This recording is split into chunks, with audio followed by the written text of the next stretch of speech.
Аз навхан далайн бүсийн ойн сүлжээний 2 дахь удаагийн урал Монгол болж өндөрлжээ. Улмаар өнөөдөр Төв Азийн очид үндэсний цэцэрлэгт хүрээлэнд өөрсдийн нэрэмж төгөл бий болгож шинэ моддыг тарилаа.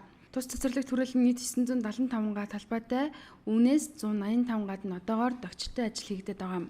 За цэцэрлэгт хүрээлэнгийнхэн зөвхөн улсын төсвийн хөрөнгө оруулалт хараад суух биш өөр ямар боломж байгааг эрэлхийлж гадны буцалтгүй хөрөнгө оруулалт хувь компани иргэдтэй хамтран ойн төглүүдээ нэмэгдүүлдэг байна. Энэ дагуу бүгд найрамдагчдад дурдсан ойн шугам дарагч цэцэрлэгт хүрээлэнгийн 10 га талбайг тохижуулж өгөхөөр боллоо.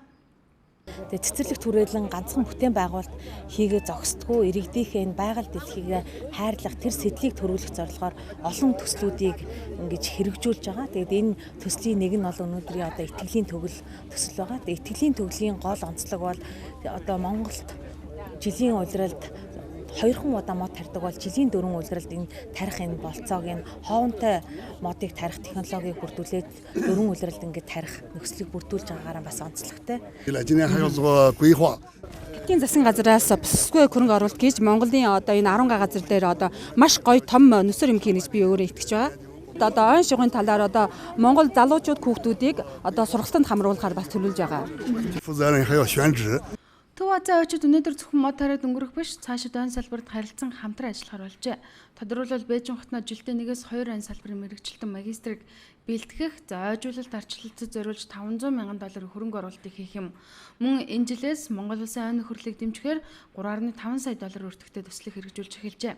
Харин бүгд найрамд Өмнөд Солонгос улсаас ногоон хэрэм төслийнхээ хүрээнд 3 тэрбум төгрөгийн дэмжлэгийг манай ойн салбар буюу ойрчлолд зориулж өгчээ. Ер нь бол ойн салбар бол ой гэдэг нь өөрөө экосистемийн түлхүүр зүйл. Энэ агуулгаараа бол ер нь бид нар төсвийн хөрөнгө бага байгаа энэ нөхцөл гадна дотны төсөл авах асуудлыг манай яам гол зорилгоо болгож ажилладаг. Үүний үр дүнд тэгэхэд одоо $3.5 сая өртөг бүхий нөхөрлөлийг дэмжих төсөл энэ жилээс эхэлж хэрэгжиж байгаа. За мөн Солонгосын ногоо хэрэмгээд мод тарьдаг төсөл байгаа. Энэ жил бүр бас $1.5 сая буюу Монгол мөнгөөр 3 орчим тэрбум төгрөг ийм дэмжлэг үзүүлж байгаа. Улсын төсөв хөтөлбөр ойжуулалтад зориулж 1 тэрбум, ойн салбартаа зориулж 5.7 тэрбум төгрөгийг гаргадаг байна. Гэхдээ дээрх хөрөнгө дээр нэмж гадныхны төсөл хөтөлбөр дэмжлэгийг авахгүй бол ойн арчилгаа тордолгоонд зориулсан мөнгө хүрдэггүйг албаныхан тайлбарлаж байлаа.